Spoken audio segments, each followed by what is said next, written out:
So we got a 2004 Suzuki LT-Z400 that the best symptom description I got was that it's acting like it has VTEC, like it's picks up and takes off after, you know, mid throttle or more, which is interesting. It's got an aftermarket carb on there. We have a stock airbox, aftermarket pipe. Header might be new or spray painted. Air filter. That is greased. That's good. So I fired this thing up yesterday when I wanted to have a look at it, and I noticed that it was making some noise. So that's my first concern, some top end noise. So I didn't run it for very long, but when you're dealing with bikes that live in the dirt, I actually know this guy, and I know that they ride a lot in the sand as well. We got to be super careful about sand, man. Sand can get into everything, especially the spark plug hole. We just got to be careful about that. But it has some top end noise, and I'll fire it up again and we'll listen to it. Not for very long. I don't think it's like detrimental to the motor. I mean, actually, I don't know yet. But it's got a manual cam chain tensioner. I have my thoughts on manual cam chain tensioners, but if you know how to set them, then that's fine.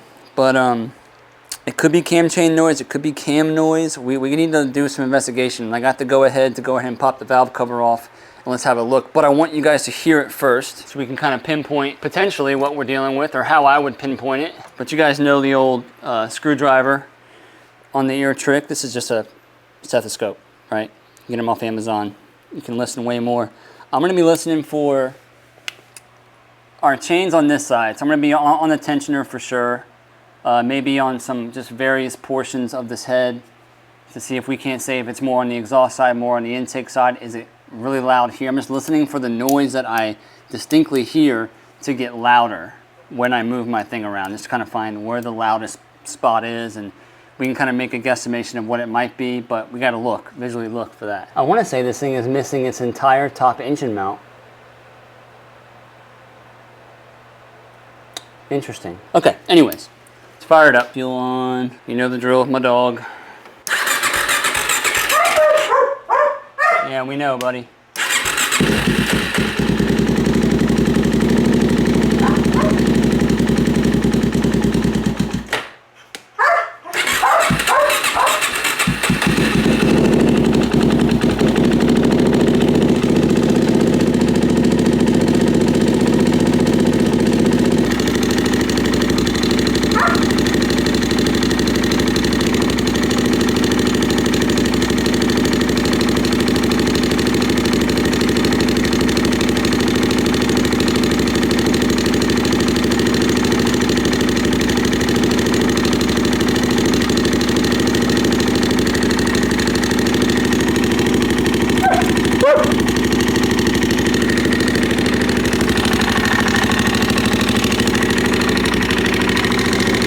Definitely on this right hand side, definitely around the cam chain, but I just want to look and see how much slack we already have in the chain maybe. So let's pop this stuff off, get to the valve cover. We'll do some valve inspection real quick just to see, make sure we're not too far out, but I do definitely hear it more on this exhaust side, and it could be cam chain slapping against the cylinder or the head. It might just need the adjustment.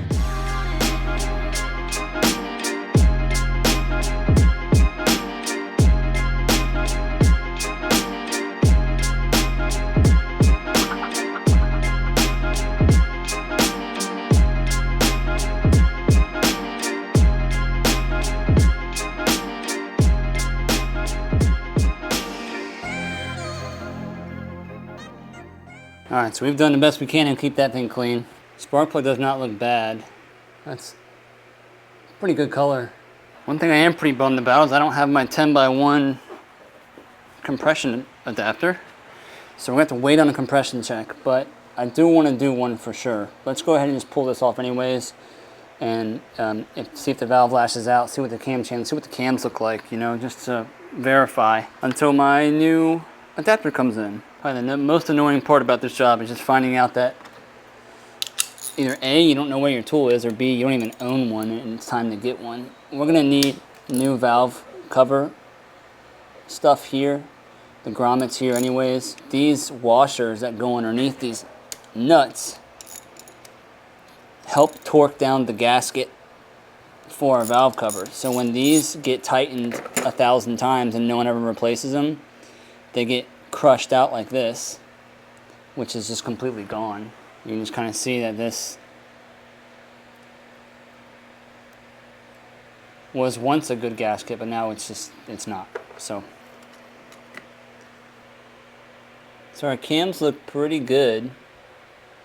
Let's go ahead and unload them, put it at top dead center. Try not to strip out this stuff because it's all aluminum. Yep, that's gonna strip out. I love aluminum stuff. Try to put one of these to the test. These little, I forgot what they're called. This is a 6 from Mac, but it's got like a Allen looking type head, but it's like a never out or always out or something like that. These usually get a good bite, but this thing is pretty stripped out already.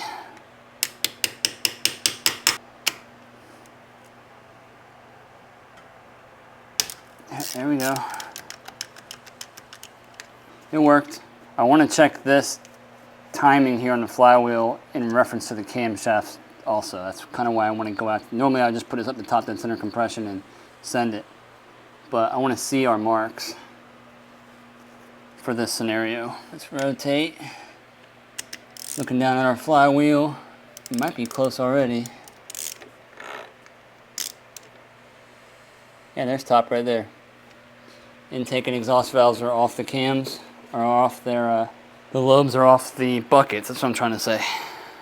Let's check out our cam timing. So there's one horizontal line. I need to look in the manual real quick and see what cam timing looks like on this.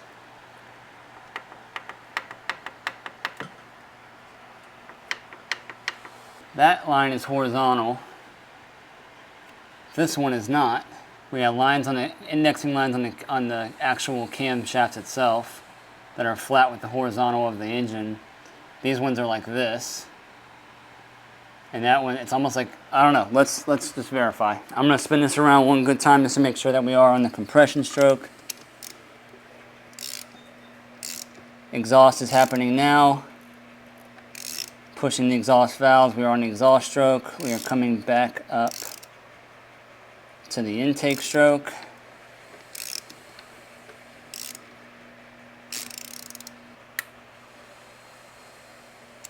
This should be compression now. There's our T.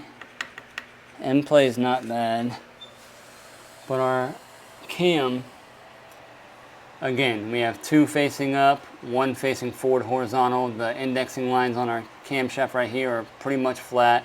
These ones are off. So let's see what the cam timing is supposed to look like. So from what I've seen, there is a potential that we are out of time on the cams. Now that could mean one of two things. The bike runs, so that's pretty wild, you know, to have cam timing off and the bike still run. I am still not saying that that's the cause of the noise, which is why we're here to begin with, but we obviously need to correct this because we also have a runnability issue, and this could be part of it. I'm going to take this cam chain guide off. There's a procedure, once we set it at top dead center compression, which is what we have it at now, take this guide off, and we're going to count the teeth or the pins of the cam chain, and there should be 15 from one spot to the other. This guide looks a little worn. It's kind of split at the top as well.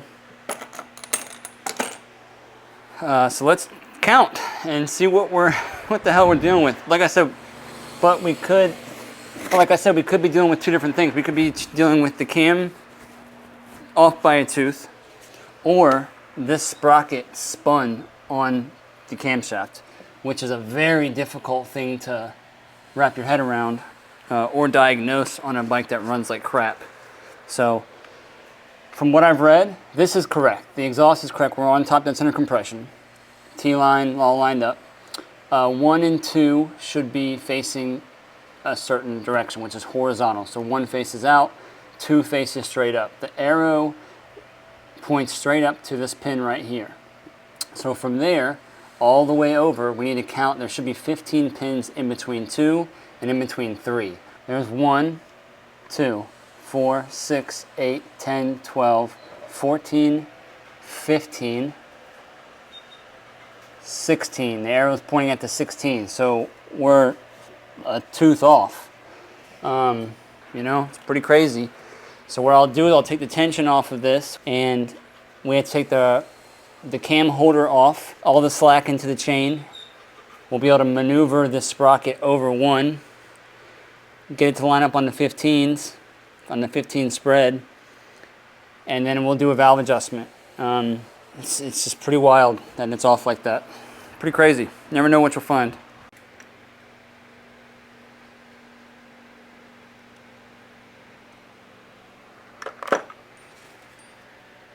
Okay, so we're going to take this. I'm going to roll it where I think it should be, which is 1 tooth. Like I said, this could be someone installed it like this, or the sprocket spun.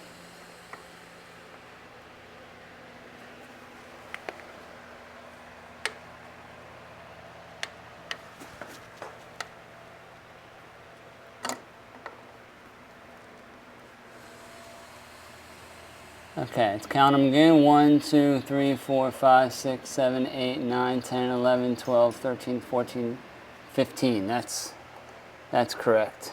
The indexing lines on the camshaft itself that are up front, this one is still crooked. I'm not sure if they index those to the lines or not. I might need to look at some other people's pictures of their camshaft setup. I'm curious of the indexing. Kind of see what I mean here. Here's our actual camshaft, here's our sprocket. That line's horizontal, horizontal. Even with a little bit of tension that I put on it, it rocks back a little bit, but it's still in. If I went a tooth more, it would be way off, so that's how we know we're in spec. But the index line here and here are not horizontal like these ones are. This one's got an index line there, and it matches 1 and 3. This one does not. So there could be a, I don't know. Like I'm not sure. I'm not familiar enough with what Suzuki did for this intake cam. If the sprocket, because if the sprocket were to spin, then those lines would no longer line up. So I just need to look at some pictures of some sprockets and see what we find. That's really the best evidence that I can get for something like this. So, doing a little research, I did find a video of a guy checking out the cam timing. So look at the index marks on the center of the cam that the sprocket wraps around. They're all horizontal, right? He's going to count the teeth over 15, just like we did. And as he counts over, look at the index marks on the intake cam. You'll see that his are horizontal with the lines on the sprocket, and ours are not. Let's torque this thing down about 82, 84 inch-pounds. This is a fun part. You gotta find out how stretched out these bolts are. There's a chance that when the guy sold this bike, he knew that the cam sprocket had spun. So he preloaded the cam in a way to get it to run, and then sold it.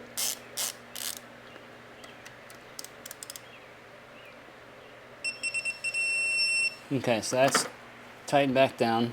Let's check this out. We should be looking at 4 thousandths, 4 to 8 thousandths, ideally somewhere in the middle. These are 4. Intake, loose, very loose, very loose. Let's go to a 7, better, loose. Let's go to a 8, which would be the top of the spec.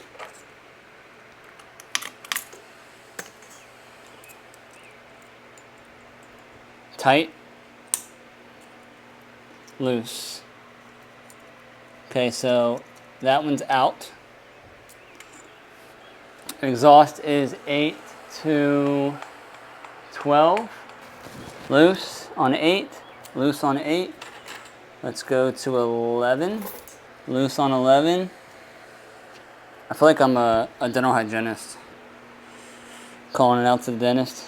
Let's go to the top of the spec, which is 12, loose, tight. Okay, so let's see how far out we are. It's 13, still loose. 14, still loose. 15, loose. That valve is worn in. 16, loose. Is there a shim underneath it? Who knows? 17, loose. Oh boy. 18, loose. And the bid goes on. 19, we have some feel. Whoo boy. 19 thousandths on this outer. So if we're trying to aim for 10, this is not the most accurate way, but it's a great ballpark. So we're not sure what size the shim is, right? So we want to get somewhere around that 10 thousandths. We're at 16 thousandths. So 10 thousandths or 16 thousandths minus 10 thousandths is 6 thousandths. So we have 6 thousandths clearance that we're trying to take up in that spec. We got even more on this other one. We got 19. So we have 9 thousandths of clearance to try to take up. Okay. These ones are not too far off, a thousandth or two. So we'll see what we can get with our shims, and so let's see where we're at. So we have a lot going on here. I am going to get some parts on order for this thing, but next video we're going to go further into the valve inspection, valve adjustment process of this bike and see how close we can get all of our specifications to jump back in. We can still run into a couple of problems when it comes to that. So we'll see how it goes next week. But what do you guys think? Are we dealing with the potential previous owner screwing with the head and trying to make things work? I could see how it would still run if he did what I think he did. Not sure yet. As they say, it's two people you don't lie to, your doctor and your mechanic, all right? If I would have bought in this quad from the previous owner and he would have been like, yeah, put a fresh head in it, it's all fresh top end, BS. We would have figured it out pretty quickly once we took it apart. But I'm curious to hear what you guys think. Please feel free to comment below and subscribe to the channel. Next video is going to come out. You're not going to want to miss it. Thank you all so much for hanging out. I'll see y'all around. Later.